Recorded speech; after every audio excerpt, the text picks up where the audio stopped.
To KTVU's Jana Katsuyama, who's joining us live from the Oakland Hills near the scene of this fire. And Jana, you had a chance to speak with somebody whose home was affected by the fire this afternoon. That's right, Alex, and I want to just set the scene for you here so you can see. As we told you in the past hour, the chief is saying that they've stopped the forward progression. We just learned that those homes up there on campus are still evacuated at this hour, but there has been no damage so far. But if you come down the hill, you can see over there at Maynard and Mountain Boulevard, that is one of the houses that the chief was talking about that had damage to the structure. And joining me now is the homeowner, Delane. We are so sorry to be talking to you under these circumstances.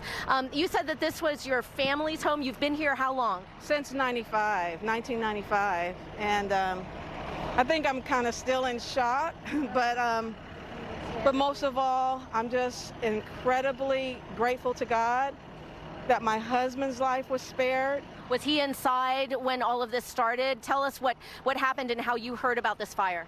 My husband called me and said our house is burning. And he was sound asleep.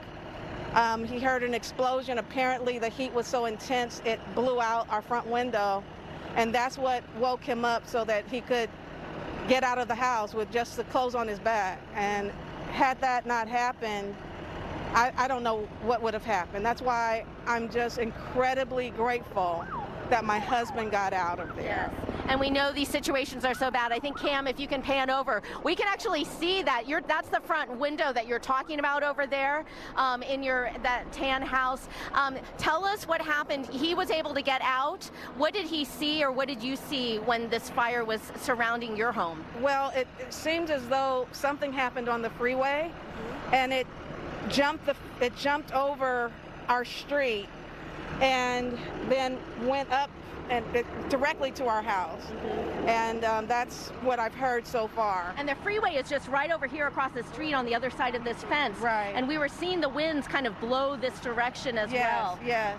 Were you here in Oakland for the Oakland fires? Do you remember that? Oh, absolutely. I'm from Oakland. I was here for the Oakland fire, and I thought that's what was going to happen today, because these tops of the trees, these eucalyptus trees, were burning. We could see the flames when I arrived. I just came from work, and I'm just grateful that other homes were not involved.